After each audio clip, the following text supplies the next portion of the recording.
വാർത്താ സന്ധ്യയിലേക്ക് പ്രിയപ്പെട്ട പ്രേക്ഷകർക്ക് ഹൃദയം നിറഞ്ഞ സ്വാഗതം. ശബരിമല സ്വർണ്ണക്കൊള്ള കേസിൽ നിർണായക നീക്കവുമായി SIT. ദേവസ്വം ബോർഡ് മുൻ പ്രസിഡന്റും മുൻ കമ്മീഷണറുമായ N വാസുവിനെ SIT അറസ്റ്റ് ചെയ്തു. കട്ടളപ്പാളി കേസിൽ മൂന്നാം പ്രതിയാണ് N വാസു. ഹൈക്കോടതി ദേവസ്വം ബെഞ്ചിന് മുൻപാകെ സമ്പൂർണ്ണ റിപ്പോർട്ട് സമർപ്പിക്കാൻ ദിവസങ്ങൾ മാത്രം ബാക്കി നിൽക്കെയാണ് N വാസുവിന്റെ അതിനിർണായക അറസ്റ്റ്. ശബരിമല സന്നിധാനത്തെ സ്വർണം പൊതിഞ്ഞ കട്ടിളപ്പാളി ഉണ്ണികൃഷ്ണൻ പോറ്റിക്ക് കൈമാറിയതുമായി ബന്ധപ്പെട്ട കേസിലാണ് അറസ്റ്റ്. കട്ടിളപ്പാളിയിലെ സ്വർണ്ണപ്പാളികൾ ചെമ്പാണെന്നെഴുതാൻ ദേവസ്വം കമ്മീഷണറായിരുന്ന N വാസു 2019 മാർച്ചിൽ നിർദ്ദേശം നൽകിയെന്ന് സ്ഥിരീകരിച്ചതിനെ തുടർന്നാണ് കേസിൽ മൂന്നാം പ്രതിയാക്കിയത്. അറസ്റ്റിലായ മുൻ എക്സിക്യൂട്ടീവ് ഓഫീസർ D സുധീഷ് കുമാറിന്റെ മൊഴിയുടെ അടിസ്ഥാനത്തിൽ SIT സംഘം N വാസുവിനെ നേരത്തെ ചോദ്യം ചെയ്തിരുന്നു. സ്വർണം പൂശലുമായി ബന്ധപ്പെട്ട് സ്പോൺസറുടെ കൈവശം ബാക്കി സ്വർണം ഉണ്ടെന്നറിഞ്ഞിട്ടും വാസു നടപടിയെടുത്തില്ലെന്നാണ് ആരോപണം. N വാസു പ്രസിഡന്റായിരിക്കെയാണ് സ്വർണം പൂശൽ കഴിഞ്ഞ ശേഷം ഉണ്ണികൃഷ്ണൻ പോറ്റിയുടെ വിവാദ ഇമെയിൽ സന്ദേശം ലഭിച്ചത്. സ്വർണം ബാക്കിയുണ്ടെന്നും ഇത് ഒരു പെൺകുട്ടിയുടെ വിവാഹത്തിന് ചെലവഴിക്കട്ടെ എന്നും ചോദിച്ചായിരുന്നു പോറ്റിയുടെ ഇമെയിൽ സന്ദേശം. എന്നാൽ ഇത് സംബന്ധിച്ച് വാസു നൽകിയ വിശദീകരണം തൃപ്തികരമായിരുന്നില്ല. N വാസുവിന്റെ അറസ്റ്റോടെ സ്വർണ്ണക്കൊള്ളക്കേസുകളിൽ അറസ്റ്റിലായവരുടെ എണ്ണം 5ആയി. ഒന്നാം പ്രതി ഉണ്ണികൃഷ്ണൻ പോറ്റി, മുൻ ഉദ്യോഗസ്ഥരായ മുരാരി ബാബു, KS ബൈജു, സുധീഷ് കുമാർ എന്നിവരുടെ കസ്റ്റഡി കാലാവധി അവസാനിച്ചതോടെ 4 പേരും ജുഡീഷ്യൽ കസ്റ്റഡിയിലാണ്. ഉണ്ണികൃഷ്ണൻ പോറ്റി 2019 മുതൽ 2025 വരെ നടത്തിയ വിദേശയാത്രകളെക്കുറിച്ചാണ് SITയുടെ ഇപ്പോഴത്തെ അന്വേഷണം. കേസിന് രാജ്യാന്തര വിഗ്രഹക്കടത്ത് സംഘവുമായി ബന്ധമുണ്ടോ എന്ന് അന്വേഷിക്കണമെന്ന ഹൈക്കോടതിയുടെ നിർദ്ദേശത്തെ തുടർന്നാണ് നീക്കം. News desk 24. ശബരിമല കട്ടളപ്പാളി കേസിൽ അറസ്റ്റിലായ മുൻ ദേവസ്വം ബോർഡ് പ്രസിഡന്റ് N വാസുവിനെ ഉടൻ കോടതിയിൽ ഹാജരാക്കും. MG പ്രതീഷും AV ജയശങ്കറും ഏറ്റവും പുതിയ വിവരങ്ങളുമായി ചേരുന്നുണ്ട്. ആദ്യം പ്രതീഷിലേക്ക് പോകുന്നു. പ്രതീഷ്, ഇത് നേരത്തെ പറഞ്ഞതുപോലെ കേവലം ഒരു കവർച്ചാ കേസ് എന്നതിലുപരി വലിയ മാനങ്ങളുള്ള, വലിയ ഡയമെൻഷനുള്ള, ഇത് അന്താരാഷ്ട്ര സ്വർണ്ണക്കടത്ത്, അന്താരാഷ്ട്ര വിഗ്രഹക്കടത്ത് സംഘങ്ങളുമായി ബന്ധമുണ്ടോ എന്ന് കോടതിക്ക് പോലും സംശയം ഉണ്ടാവുന്ന രീതിയിലുള്ള ഒരു കൊടും കവർച്ചയുടെ ഒരു കേസ് സംശയിക്കപ്പെടുന്ന കേസിലാണ് ദേവസ്വം ബോർഡ് മുൻ പ്രസിഡന്റ് ഇപ്പോൾ അറസ്റ്റിലായിരിക്കുന്നത്. കോടതിയിൽ ഹാജരാക്കി കസ്റ്റഡിയിൽ വാങ്ങി ചോദ്യം ചെയ്യാൻ കുറേയധികം കാര്യങ്ങൾ SITക്ക് ഇല്ലേ പ്രതീഷ്?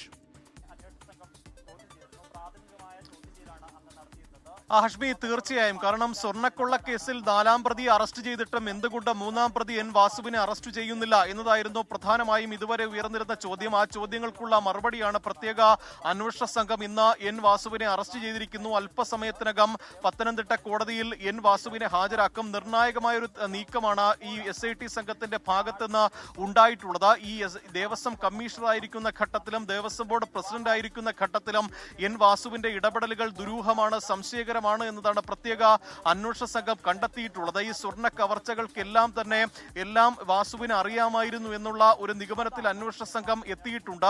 ഈ മുരാരി ബാബുവിനെയും ഉണ്ണികൃഷ്ണൻ പോറ്റിയെയും D സുധീഷ് കുമാറിനെയും ഒരുമിച്ചിരുത്തിയുള്ള ചോദ്യം ചെയ്യലാണ് N വാസുവിന്റെ പങ്ക് വന്നിട്ടുള്ളത്. ഈ ചോദ്യം ചെയ്യലിൽ മുരാരി ബാബു ഇക്കാര്യങ്ങളെല്ലാം N വാസുവിനെ അറിയാമെന്ന് ഈ അന്വേഷണ സംഘത്തോട് സമ്മതിച്ചു. അങ്ങനെയാണ് വീണ്ടും N വാസുവിനെ പ്രത്യേക അന്വേഷണ സംഘം ഇന്ന് വിളിച്ചു വരുത്തി ചോദ്യം ചെയ്തത്. 2019 ഡിസംബർ 9 ഉണ്ണികൃഷ്ണൻ പോറ്റി N വാസുവിന് അയച്ച ഇമെയിൽ സന്ദേശമാണ് വലിയ ദുരൂഹത ഉയർത്തിയത്. കാരണം ഈ നേരത്തെ ഉണ്ടായിരുന്ന അറ്റകുറ്റപ്പണിക്ക് ഉപയോഗിച്ച സ്വർണം ബാക്കിയുണ്ടെന്നും അത് നിർധനരായ പെൺകുട്ടികളുടെ വിവാഹത്തിന് ഉപയോഗിക്കട്ടെ എന്നുമുള്ള ഒരു അനുമതിയാണ് മെയിലായി ഉണ്ണികൃഷ്ണൻ പോറ്റി ചോദിച്ചത്. പക്ഷേ ഇതൊക്കെ അറിയാമായിരുന്നിട്ടും ഇതിനെപ്പറ്റി കൂടുതൽ അന്വേഷണം നടത്തുകയോ ഏതെങ്കിലും തരത്തിൽ സ്വർണം അവിടെ നിന്ന് കവർച്ച പോയിട്ടുണ്ടോ എന്ന കാര്യം ഈ ഭരണസമിതിയുടെ തലപ്പത്തെത്തിയിട്ടും N വാസു അന്വേഷിച്ചില്ല, പരിശോധിച്ചില്ല. അതൊക്കെ തന്നെ വലിയ സംശയം ഉണ്ടാക്കുന്നു എന്നതാണ് പ്രത്യേക അന്വേഷണ സംഘത്തിന്റെ നിഗമനം. ഇവരുടെ ചോദ്യം ചെയ്യലിൽ 2019 മാർച്ച് 19 സ്വർണം പൊതിഞ്ഞ കട്ടളപ്പാളി ചെമ്പെന്ന് രേഖപ്പെടുത്തിയത്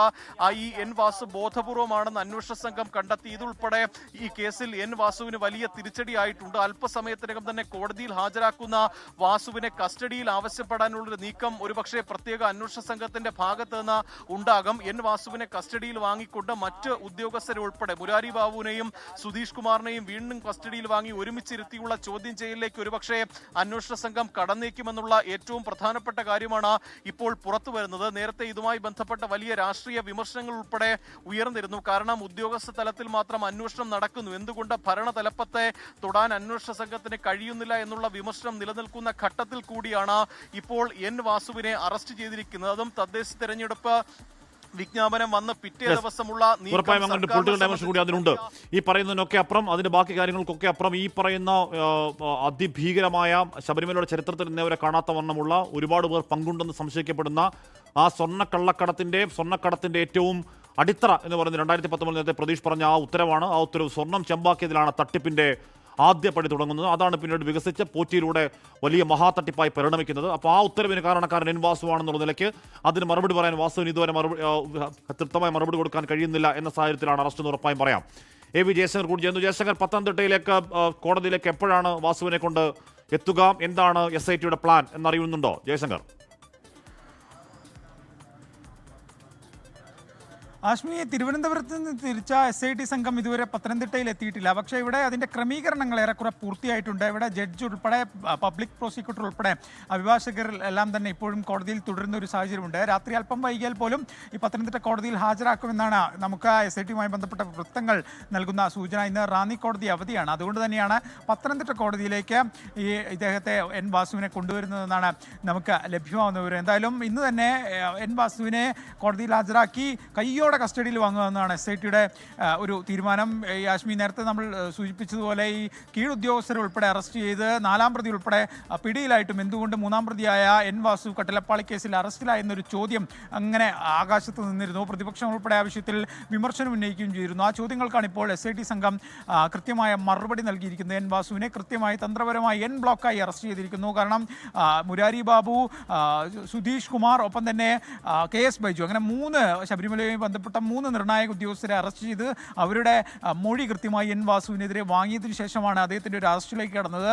ഇതിനു മുമ്പ് 2 തവണ എൻ വാസുവിനെ SIT സംഘം ചോദ്യം ചെയ്യാൻ വിളിപ്പിക്കുകയും അതിനുശേഷം ചോദ്യം ചെയ്ത് വിട്ടയക്കുകയും ചെയ്തു. പക്ഷേ ഇത്തവണ ചോദ്യം ചെയ്യാൻ വിളിച്ചപ്പോൾ SIT ചോദിച്ച ചോദ്യങ്ങൾക്ക് എൻ വാസുവിന് കൃത്യമായ ഉത്തരവുണ്ടായിരുന്നില്ല. ഈ ദേവസ്വം വിജിലൻസ് പ്രാഥമിക അന്വേഷണം നടത്തിയ ഘട്ടത്തിൽ തന്നെ ചോദ്യമുനകൾ എൻ വാസുവിലേക്ക് നീങ്ങിയിരുന്നു. പക്ഷേ ദേവസ്വം വിജിലൻസ് ഇതുമായി ബന്ധപ്പെട്ട് അറസ്റ്റോ അല്ലെങ്കിൽ FIR എടുത്ത കേസ് രജിസ്റ്റർ ചെയ്യുകയോ ചെയ്തിരുന്നില്ല. അതുകൊണ്ട് തന്നെ എൻ വാസുവിനെ നേരിട്ട് പിടിക്കാനുള്ള ഒരു നീക്കം, പേര് പരാമർശിക്കാനുള്ള നീക്കം അവർ നടത്തിയില്ല. പക്ഷേ SITയിലേക്ക് കാര്യങ്ങൾ എത്തിയപ്പോൾ കൃത്യമായി നേരത്തെ സൂചിപ്പിച്ചതുപോലെ ഈ എങ്ങനെ സ്വർണം ചെമ്പായി ഉൾപ്പെടെയുള്ള കാര്യങ്ങൾ, ആ കാര്യങ്ങളിൽ എൻ വാസുവിൻ്റെ റോള് അതുൾപ്പെടെ വ്യക്തമായി ചിത്രം തെളിയുന്ന തരത്തിലുള്ള മൊഴികൾ SITക്ക് ലഭിച്ചു. ആ മൊഴികൾ കടുപ്പിച്ച് അത് പരിശോധിച്ച് ഉറപ്പിച്ച് തെളിവുകളുടെ അടിസ്ഥാനത്തിലാണ് എൻ വാസുവിൻ്റെ അറസ്റ്റിലേക്ക് കടന്നത്. ഈ ശബരിമല സ്വർണ്ണക്കൊളയുമായി ബന്ധപ്പെട്ട് ഒരു കിങ് പിങ് തന്നെയാണ് എൻ വാസു എന്നാണ് SIT പറയുന്നത്. ഒരു കിങ് മേക്കറെ തന്നെയാണ് അറസ്റ്റ് ചെയ്തിരിക്കുന്നത്. ഇത് കേവലം ഒരു ഇരം അല്ല എൻ വാസു എന്ന് പറയുന്നത്. അതുകൊണ്ട് തന്നെ ഈ അറസ്റ്റ് ഏറെ നിർണായകമാണ്. ഇനിയും അറസ്റ്റുകൾ ഉണ്ടാകും.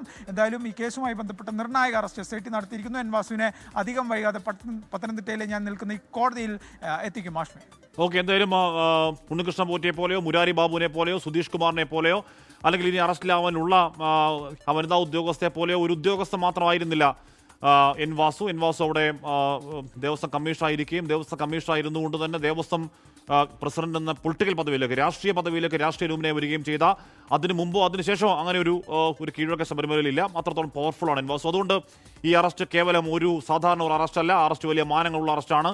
അത് വാസുവിൽ നിൽക്കുമോ, വാസുവിൽ നിന്ന് മുകളിലേക്ക് ഇനിയും പോകാൻ ഇടയുണ്ടോ എന്നതാണ് വാസു അറസ്റ്റിലാകുമ്പോഴുള്ള നിർണായകമായ പവൻമാറ്റ ചോദ്യം. അത് കാത്തിരുന്ന് കാണേണ്ടതുമാണ്. നമുക്ക് ഡൽഹിയിലേക്ക് ഒന്ന് പോകണം പ്രിയപ്പെട്ട പ്രേക്ഷകരെ. ഡൽഹി ചെങ്കോട്ടയ്ക്ക് സമീപമുണ്ടായ ചാവേർ സ്ഫോടനം NIA അന്വേഷിക്കും.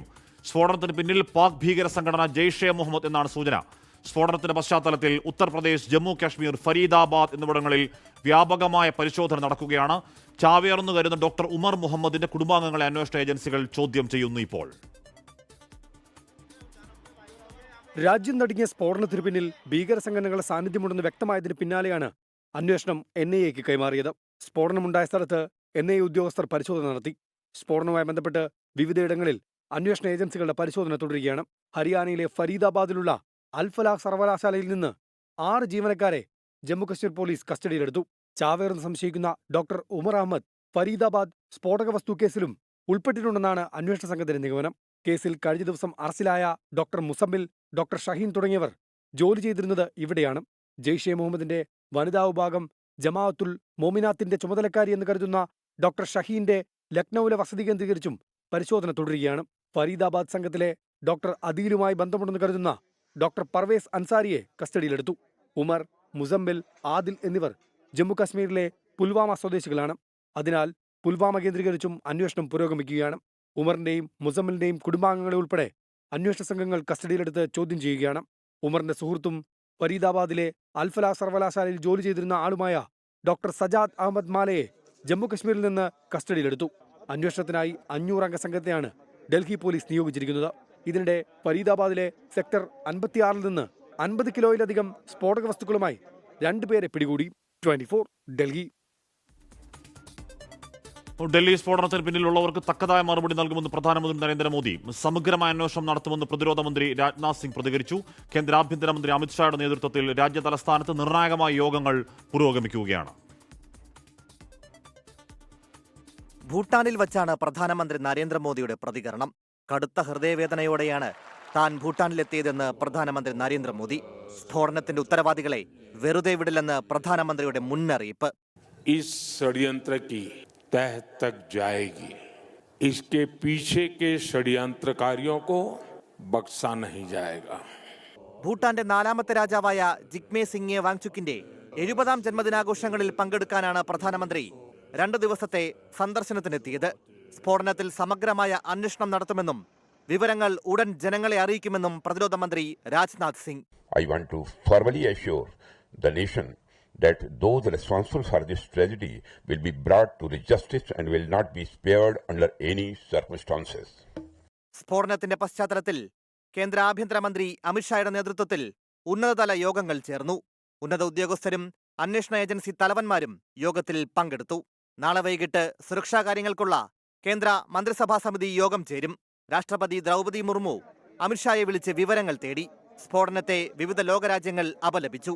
24 ഡൽഹി. സ്ഫോടക വസ്തുക്കളും ആയുധങ്ങളുമായി കഴിഞ്ഞ ദിവസങ്ങളിൽ ഫരീദാബാദിൽ പിടിയിലായ ഡോക്ടേഴ്സുമായി സ്ഫോടനത്തിന്റെ സൂത്രധാരൻ ഡോക്ടർ ഉമർ മുഹമ്മദിന് അടുത്ത ബന്ധമാണ്. കഴിഞ്ഞ ദിവസം ഡോക്ടർ മുസമ്മിൽ അഹമ്മദ് ഗനായി ഉൾപ്പെടെ പിടിയിലായവരുടെ ഉമർ മുഹമ്മദ് അതിവേഗം പദ്ധതിയിട്ടതാണ് ഡൽഹിയിലെ ചാവേർ ആക്രമണം എന്നാണ് ആദ്യ നിഗമനം. രാജ്യത്ത് വിദ്യാസമ്പന്നരെയും ഉയർന്ന ജോലിക്കാരെയും ഉപയോഗിച്ചുള്ള വൈറ്റ് കോളർ ഭീകരതയ്ക്ക് വ്യാപകമായി കളമൊരുക്കുന്നു എന്ന സൂചനയും ശക്തമാവുകയാണ്. ജമ്മുകശ്മീരിലെ പുൽവാമയ്ക്ക് സമീപമുള്ള കോലി സ്വദേശിയാണ് ഡോക്ടർ ഉമർ മുഹമ്മദ്. ശ്രീനഗറിലെ സർക്കാർ മെഡിക്കൽ കോളേജിൽ നിന്ന് MBBS പഠനം പൂർത്തിയാക്കി. ഫരീദാബാദിലെ അൽഫലാഹ് സർവകലാശാലയിലെ മെഡിക്കൽ കോളേജിലെ അസിസ്റ്റന്റ് പ്രൊഫസറായിരുന്നു. ഇതേയിടത്ത് ജോലി ചെയ്തിരുന്ന ആളാണ് കഴിഞ്ഞ ദിവസം സ്ഫോടക വസ്തുക്കളും ആയുധങ്ങളുമായി പിടിയിലായ ഡോക്ടർ മുസമ്മിൽ അഹമ്മദ് ഗനായ്. ഇയാളും പുൽവാമ സ്വദേശി. ഇയാൾക്കൊപ്പം അൽഫലാഹ് മെഡിക്കൽ കോളേജിൽ ജോലി ചെയ്തിരുന്ന ലക്നൌ സ്വദേശിനി ഡോക്ടർ ഷഹീനും പിടിയിലായിരുന്നു. ഇതോടെയാണ് സഹപ്രവർത്തകനായ ഡോക്ടർ ഉമർ മുഹമ്മദ് ചാവേർ ആക്രമണത്തിന് പദ്ധതിയിട്ട് ഡൽഹിയിലേക്ക് തിരിച്ചതെന്നാണ് പുറത്തുവരുന്ന വിവരം. അറസ്റ്റിലായ സൗത്ത് കശ്മീരിലെ ക്വാസികുണ്ട് സ്വദേശി ഡോക്ടർ അദീൽ മജീദ് റാത്തറിനും ഫരീദാബാദ് സംഘവുമായി അടുത്ത ബന്ധമുണ്ടെന്ന് കണ്ടെത്തിയിരുന്നു. ഉന്നത വിദ്യാഭ്യാസമുള്ളവരെയും ഉയർന്ന ജോലിക്കാരെയും ലക്ഷ്യമിട്ടുള്ള വെള്ളക്കോളർ ഭീകരപ്രവർത്തനങ്ങൾക്ക് രാജ്യാന്തര ഭീകര സംഘടനകൾ ലക്ഷ്യമിടുന്ന സൂചനയാണ് ഇവരുടെ അറസ്റ്റിലൂടെ തെളിയുന്നത്. ഇക്കഴിഞ്ഞ 19-ന് ശ്രീനഗറിലെ നൌഗ്രാമിലും പരിസര പ്രദേശത്തും കണ്ട ജെയ്ഷെ മുഹമ്മദ് അനുകൂല പോസ്റ്ററുകളിൽ നിന്നാണ് അന്വേഷണം വെള്ളക്കോളർ ഭീകരതയിലേക്ക് കേന്ദ്രീകരിച്ചത്. ഇതിന്റെ ഭാഗമായുള്ള CCTV പരിശോധനയിൽ നിന്നാണ് ഡോക്ടർ മുസമ്മിൽ അഹമ്മദിലേക്ക് പോലീസ് എത്തിയത്. ഇയാൾ ഉൾപ്പെടെയുള്ളവരുടെ താമസ സ്ഥലങ്ങളിൽ നിന്ന് 3000 കിലോയോളം സ്ഫോടക വസ്തുക്കളും AK-47 ഉൾപ്പെടെയുള്ള നിരവധി ആയുധങ്ങളും കണ്ടെത്തിയിരുന്നു. 24 ഡൽഹി. ഹരിയാന രജിസ്ട്രേഷനുള്ള I-20 കാറാണ് ഇന്നലെ ചെങ്കോട്ടയ്ക്കടുത്ത് പൊട്ടിത്തെറിച്ചത്. 2014 മാർച്ചിൽ ഗുരുഗ്രാം സ്വദേശി വാങ്ങിയ കാർ പലവട്ടം കൈമാറിയാണ് കഴിഞ്ഞ ദിവസം ഡോക്ടർ ഉമർ മുഹമ്മദിന്റെ കയ്യിലെത്തിയത്. ഡൽഹിയിലെത്തിയതിന് പിന്നാലെ കാർ 3 മണിക്കൂർ സമയമാണ് ചെങ്കോട്ടയ്ക്കടുത്ത് പാർക്കിംഗ് സ്ഥലത്ത് നിർത്തിയിട്ടിരുന്നത്. HR 26E 7674 ഹരിയാന രജിസ്ട്രേഷനിലുള്ളതാണ് ഈ I-20 കാർ. ഗുരുഗ്രാമിലെ മുഹമ്മദ് സൽമാൻ എന്നയാളാണ് 2014 മാർച്ചിൽ ഈ കാർ വാങ്ങിയത്. പിന്നീട് ഡൽഹി ഓഖ്ല സ്വദേശി ദേവേന്ദ്രയ്ക്ക് വാഹനം കൈമാറി. കാർ പിന്നീട് ആമിർ, സോനു തുടങ്ങിയവർ വഴി ഹരിയാന സ്വദേശി നദീമിന്റെ കൈവശമെത്തി. ഫരീദാബാദിലെ റോയൽ കാർ സോൺ എന്ന യൂസ്ഡ് കാർ ഷോറൂമിൽ നദീം കാർ വിറ്റു. ഈ കൈമാറ്റങ്ങളിൽ ദുരൂഹതയില്ലെന്നാണ് നിഗമനം. എന്നാൽ യൂസ്ഡ് കാർ ഷോറൂമിൽ നിന്ന് പുൽവാമ സ്വദേശി താരിഖ് കാർ വാങ്ങിയതിലാണ് ദുരൂഹത. ഡോക്ടർ ഉമർ മുഹമ്മദ് താരിഖിൽ നിന്ന് ഈ കാർ എടുത്താണ് ഫരീദാബാദിൽ നിന്ന് ഉച്ചയോടെ ഡൽഹിയിലേക്ക് തിരിച്ചത്. കൂട്ടാളികളെന്ന് സംശയിക്കപ്പെടുന്ന ഡോക്ടർ മുസമ്മിലും ഡോക്ടർ അദീലും പിടിയിലായതിന് പിന്നാലെയാണ് സ്ഫോടക വസ്തുക്കളുമായി ഇന്നലെ ഉച്ചയോടെ ഉമർ മുഹമ്മദിന്റെ തിരക്കിട്ട ഡൽഹി യാത്ര. 3:19-ന് ചെങ്കോട്ടയ്ക്ക് സമീപം കാർ പാർക്ക് ചെയ്ത ഉമർ 3 മണിക്കൂറിന് ശേഷമാണ് കാറുമായി നീങ്ങിയത്. ഇന്നലെ തിങ്കളാഴ്ചയായതിനാൽ ചെങ്കോട്ടയിലേക്ക് പ്രവേശനമുണ്ടായിരുന്നില്ല. ഇതേ തുടർന്ന് തിരക്കേറിയ ചാന്ദിനി ചൌക്ക് മാർക്കറ്റ് ലക്ഷ്യമാക്കി ഉമർ കാറുമായി നീങ്ങിയെന്നാണ് സൂചന. സുഭാഷ് മാർഗിലൂടെ ഒച്ചിഴയും വേഗത്തിൽ നീങ്ങിയ കാർ സിഗ്നലിൽ 6:52 പൊട്ടിത്തെറിക്കുകയായിരുന്നു. 24 ഡൽഹി. എൻ വാസുവിനെ കൊണ്ട് കൊട്ടാരക്കര കഴിഞ്ഞിരിക്കുന്നതാണ് അറിയാൻ കഴിയുന്നത്. അല്പസമയത്തിനും അത് പത്തനംതിട്ടയിലേക്ക് എത്തും. പത്തനംതിട്ട കോടതിയിൽ കുറച്ച് എത്ര വൈകിയാണെങ്കിൽ കൂടിയും ഹാജരാക്കാനുള്ള എല്ലാവിധ ക്രമീകരണങ്ങളും അവിടെ പൂർത്തിയായിട്ടുണ്ട്. അത് ഏറ്റവും നിർണായകമായ അറസ്റ്റുകളെന്നാണ് എൻ വാസുവിൻ്റെ അറസ്റ്റ്. അതിൽ പാർട്ടി സംസ്ഥാന സെക്രട്ടറി എം വി ഗോവിന്ദൻ മാധ്യമങ്ങളോട് സംസാരിക്കുന്നുണ്ട്. എൻ വാസുവിൻ്റെ ചോദ്യം വരുമ്പോൾ നമുക്ക് അതിൽ കയറുകയും ചെയ്യാം. പാകിസ്ഥാൻ തലസ്ഥാനമായി ഇസ്ലാമാബാദിലും സ്ഫോടനം. ഇസ്ലാമാബാദ് ജില്ലാ കോടതിക്ക് അടുത്തെത്തിയ കാർ പൊട്ടിത്തെറിക്കുകയായിരുന്നു. മരണസംഖ്യ 12ആയി. 20 പേർക്ക് പരിക്കുണ്ട്. പാകിസ്ഥാനിലെ താലിബാൻ സംഘടനയായ തെഹ്രീക് താലിബാൻ ആണെന്നാണ് പ്രാഥമിക വിവരം.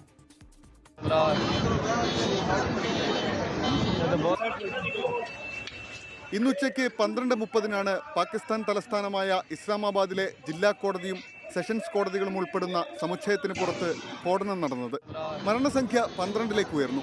സ്ഫോടനത്തിന് പിന്നിൽ പാകിസ്ഥാൻ താലിബാൻ സംഘടനയായ തെഹ്രീക് താലിബാൻ ആണ് എന്നാണ് പാകിസ്ഥാൻ പോലീസിന്റെ നിഗമനം. തെഹ്രീക് താലിബാൻ സായുധ സേനാംഗങ്ങൾക്ക് പരിശീലനം നൽകുന്ന ഖൈബർ പഖ്തൂൻഖ്വ പ്രവിശ്യയിലെ കാഡറ്റ് കോളേജിലേക്ക് പാകിസ്ഥാൻ സുരക്ഷാ സൈന്യം ആക്രമണം നടത്തി മണിക്കൂറുകൾക്കുള്ളിലാണ് ഇസ്ലാമാബാദിൽ സ്ഫോടനം നടന്നത്. ഒരു ആത്മഹത്യാ ബോംബറും മറ്റ് 5 പേരും അടങ്ങുന്ന സംഘമാണ് ആക്രമണത്തിന്റെ പിന്നിലെന്നാണ് പോലീസിന്റെ കണ്ടെത്തൽ. അഫ്ഗാനിസ്ഥാനിലെ താലിബാൻ ഭരണകൂടവും പാകിസ്ഥാനുമായി തുടരുന്ന സംഘർഷങ്ങൾക്കിടയിലാണ് സ്ഫോടനം നടക്കുന്നത്. പാകിസ്ഥാൻ പ്രസിഡന്റ് ആസിഫ് അലി സർദാരി സ്ഫോടനത്തെ അപലപിച്ച് രംഗത്തെത്തി. സംഭവ സ്ഥലത്ത് ഫോറൻസിക് സംഘത്തിന്റെ പരിശോധന തുടരുകയാണ്. International desk 24. ബീഹാർ നിയമസഭാ തെരഞ്ഞെടുപ്പിൽ രണ്ടാം ഘട്ടത്തിലും കനത്ത പോളിംഗാണ്. 5 മണി വരെ 67% മുകളിലാണ് പോളിംഗ്. പോളിംഗ് ശതമാനം ഉയർന്നത് ജയസാധ്യത വർദ്ധിപ്പിച്ചതായി ഇരു മുന്നണികളും അവകാശപ്പെടുകയാണ്. ഒന്നാം ഘട്ടത്തിന്റെ തനി ആവർത്തനം രണ്ടാം ഘട്ട വോട്ടിംഗിലും ഗ്രാമീണ മേഖലകളിൽ മികച്ച പോളിംഗ് രേഖപ്പെടുത്തിയതാണ് പോളിംഗ് ശതമാനം ഉയരാൻ കാരണം. സ്ത്രീ വോട്ടർമാർ ഇത്തവണയും വോട്ടെടുപ്പിൽ സജീവമായി പങ്കെടുത്തു. അരാരിയിൽ BJP കോൺഗ്രസ് പ്രവർത്തകർ തമ്മിൽ ചെറിയ പ്രശ്നങ്ങൾ ഉണ്ടായതൊഴിച്ചാൽ കാര്യമായ അക്രമ സംഭവങ്ങളൊന്നും റിപ്പോർട്ട് ചെയ്തില്ല. ഡൽഹിയിലെ സ്ഫോടനത്തിന്റെ പശ്ചാത്തലത്തിൽ അതീവ സുരക്ഷയിലാണ് വോട്ടിംഗ് നടന്നത്. സംഘർഷ സാധ്യതയുള്ള ബൂത്തുകളിൽ 5 മണിയോടെ പോളിംഗ് അവസാനിച്ചു. വോട്ടർ പട്ടികയിൽ നിന്ന് അകാരണമായി പേരുവെട്ടിയെന്ന് പൂർണിയയിലെ പ്രാൺപട്ടിയിലുള്ള നാട്ടുകാർ ആരോപിച്ചു. 20 ജില്ലകളിലായി 122 മണ്ഡലങ്ങളിലേക്കാണ് വോട്ടെടുപ്പ് നടന്നത്. പോളിംഗ് ശതമാനം ഉയർന്നത് സർക്കാർ അനുകൂല തരംഗമാണെന്ന് BJP അവകാശപ്പെട്ടു. മാറ്റത്തിന്റെ കാറ്റെന്ന് RJD. വെള്ളിയാഴ്ചയാണ് വോട്ടെണ്ണൽ. 24 പട്ന. എന്തായാലും ബീഹാർ അതിന്റെ ചരിത്രത്തിലെ ഏറ്റവും വലിയ പോളിംഗ് ശതമാനത്തിലേക്ക് പോകുമ്പോൾ അത് ആർക്ക് അനുകൂലം ആർക്ക് പ്രതികൂലം എന്നത് ഏറ്റവും പ്രധാനപ്പെട്ട ചോദ്യമാണ്. എന്താണ് അത്ര വലിയൊരു പോളിംഗ് ശതമാനം എന്ന് പറഞ്ഞാൽ ബീഹാറിന്റെ ചരിത്രത്തിൽ ഇന്നേവരെ ഇല്ലാത്തവണ്ണമുള്ള വലിയൊരു പോളിംഗ് ശതമാനത്തിലേക്ക് പോകുമ്പോൾ അത് ജനം എന്തോ ഒന്ന് തീരുമാനിച്ചുറപ്പിച്ചു. അത് ഒന്നുകിൽ അത് ഭരണാനുകൂല വികാരം അല്ലെങ്കിൽ അത് ഭരണവിരുദ്ധ വികാരം. നമുക്ക് എന്തായാലും അല്പസമയത്തിനകം അതിന്റെ എക്സിറ്റ് പോൾ പുറത്തേക്ക് വരാൻ പോകുന്നു. പോൾ ഓഫ് പോൾസ് അല്പസമയത്തിനും 24-ൽ പ്രേക്ഷകർ കാണുകയും ചെയ്യാം. അതിന് മുൻപ് തദ്ദേശ പോര് മുറുകുന്നു.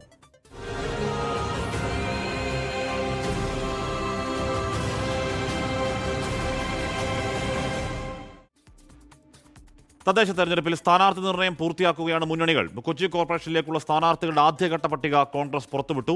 40 സീറ്റിലേക്കുള്ള സ്ഥാനാർത്ഥികളെയാണ് പ്രഖ്യാപിച്ചത്. എന്നാൽ 2 മണ്ഡലം പ്രസിഡന്റുമാർ സ്ഥാനാർത്ഥിത്വം ആവശ്യപ്പെട്ടതോടെ പാലക്കാട് നഗരസഭയിലേക്ക് കോൺഗ്രസ് സ്ഥാനാർത്ഥി നിർണയം പൂർത്തിയാക്കാനായില്ല. അതിനിടെ കോഴിക്കോട് കണ്ണൂർ കോർപ്പറേഷനുകളിൽ BJP ആദ്യഘട്ട സ്ഥാനാർത്ഥി പട്ടിക പ്രഖ്യാപിച്ചു. കൊച്ചിയിൽ ആകെയുള്ള 76 സീറ്റിൽ 65 സീറ്റിലാണ് കോൺഗ്രസ് മത്സരിക്കുക. ദീപ്തി മേരി വർഗീസ്, കോർപ്പറേഷൻ മുൻ പ്രതിപക്ഷ നേതാവ് ആന്റണി കുരീത്തറ എന്നിവർ ആദ്യഘട്ട പട്ടികയിലുണ്ട്. എന്നാൽ മുൻ മേയർ സൗമിനി ജെയിൻ ആദ്യഘട്ട പട്ടികയിലില്ല.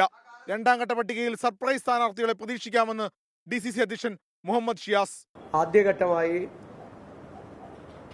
76 ഡിവിഷനിലെ കോൺഗ്രസ് മത്സരിക്കുന്ന 65 സീറ്റിൽ 40 സ്ഥാനാർത്ഥിമാരെ ആദ്യഘട്ടമായി പ്രഖ്യാപിക്കുകയാണ്. 34 സ്റ്റേഡിയം അവിടുത്തെ മുൻ കൗൺസിലർ കൂടിയായിട്ടുള്ള അഡ്വക്കേറ്റ് ദീപ്തി മേരി വർഗീസ്. അതേസമയം പാലക്കാട് നഗരസഭയിലേക്ക് കോൺഗ്രസിന് സ്ഥാനാർത്ഥി നിർണയം പൂർത്തിയാക്കാനായില്ല. പ്രശ്നപരിഹാരത്തിന് ചേർന്ന കോർ കമ്മിറ്റിയിലും തീരുമാനമായില്ല. 2 മണ്ഡലം പ്രസിഡന്റുമാർ സ്ഥാനാർത്ഥിത്വം ആവശ്യപ്പെട്ടതോടെയാണ് കോൺഗ്രസിൽ പ്രതിസന്ധി രൂക്ഷമായത്. കോഴിക്കോട് കോർപ്പറേഷനിലെ ചാലപ്പുറം വാർഡ് CMPക്ക് നൽകിയതിൽ പ്രതിഷേധിച്ച് കോൺഗ്രസ് മണ്ഡലം പ്രസിഡന്റ് M. അയ്യൂബ് രാജിവെച്ചു. കോഴിക്കോട് കോർപ്പറേഷനിൽ 45 ഡിവിഷനുകളിലും കൊല്ലം കോർപ്പറേഷനിലെ 21 ഡിവിഷനുകളിലും BJP ഇന്ന് സ്ഥാനാർത്ഥികളെ പ്രഖ്യാപിച്ചു. കോഴിക്കോട് കോർപ്പറേഷനിൽ മഹിളാ മോർച്ച സംസ്ഥാന പ്രസിഡന്റ് നവ്യ ഹരിദാസ് കാരപ്പറമ്പ് വാർഡിൽ മത്സരിക്കും. മേയർ സ്ഥാനാർത്ഥിയെ പിന്നീട് പ്രഖ്യാപിക്കുമെന്ന് K. സുരേന്ദ്രൻ പറഞ്ഞു. 76 സീറ്റിൽ 45 സീറ്റുകളിലെ സ്ഥാനാർത്ഥികളെയാണ് ഇന്ന് ഞങ്ങൾ പ്രഖ്യാപിക്കുന്നത്. 2 ദിവസത്തിനകം ബാക്കി സീറ്റുകളിലെ സ്ഥാനാർത്ഥികളെ കൂടെ പ്രഖ്യാപിക്കും. കണ്ണൂരിൽ മുന്നണി സ്ഥാനാർത്ഥി നിർണയ ചർച്ചകൾ പുരോഗമിക്കുകയാണ്. 2 ദിവസത്തിനകം സ്ഥാനാർത്ഥി പ്രഖ്യാപനം ഉണ്ടാകും. അതിനിടെ കണ്ണൂർ INL ജില്ലാ പ്രസിഡന്റ് സിറാജ് തയ്യിൽ രാജിവെച്ച് AP അബ്ദുൽ വഹാബ് നേതൃത്വം നൽകുന്ന നാഷണൽ ലീഗിൽ ചേർന്നു. വിവിധ ബ്യൂറോകൾക്കൊപ്പം ന്യൂസ് ഡെസ്ക് 24. ഡൽഹിക്കടുത്ത് നോയിഡയിലെ നിതാരി കൊലപാതക പരമ്പരയുമായി ബന്ധപ്പെട്ട ബലാത്സംഗ കൊലപാതക കേസിൽ പ്രതി സുരേന്ദ്ര കോലിയെ സുപ്രീം കോടതി വെറുതെ വിട്ടു. ചീഫ് ജസ്റ്റിസ് അധ്യക്ഷനായ 3-അംഗ ബെഞ്ചാണ് സുരേന്ദ്ര കോലിയുടെ തിരുത്തൽ ഹർജി പരിഗണിച്ചത്. 13ാമത്തെ കൊലപാതക കേസിലാണ് കോടതി വെറുതെ വിട്ടത്. മറ്റു കേസുകളെല്ലാം നേരത്തെ തന്നെ കോലിയെ വെറുതെ വിടുകയോ ശിക്ഷയിൽ ഇളവ് ലഭിക്കുകയോ ചെയ്തിരുന്നു. ഇതോടെ കോലി ഉടൻ ജയിൽ മോചിതനാകും. 2006 നോയിഡയിലെ സെക്ടർ 36 കുപ്രസിദ്ധമായ നിതാരി കൊലപാതക പരമ്പര. 1-ാം പ്രതി മുനീന്ദർ സിംഗ് പന്തറിന്റെ തെളിവുകളുടെ അഭാവത്തിൽ നേരത്തെ വെറുതെ വിട്ടിരുന്നു. ഉത്തർപ്രദേശിലെ നോയിഡയ്ക്ക് അടുത്ത് നിതാരിയിലെ വീട്ടിൽ നിന്ന് പെൺകുട്ടികൾ ഉൾപ്പെടെ 19 പേരുടെ മൃതദേഹാവശിഷ്ടങ്ങളാണ് കണ്ടെത്തിയത്. ലോകത്തെവിടെയായാലും ഏത് സമയത്തും 24 വാർത്തകളും ഓഗ്മെന്റഡ് റിയാലിറ്റി പാക്കേജുകളും എക്സ്പ്ലെയിനറുകളും വിശദമായി കാണാൻ ഞങ്ങളുടെ യൂട്യൂബ് ചാനൽ നിങ്ങൾക്ക് സബ്സ്ക്രൈബ് ചെയ്യാം.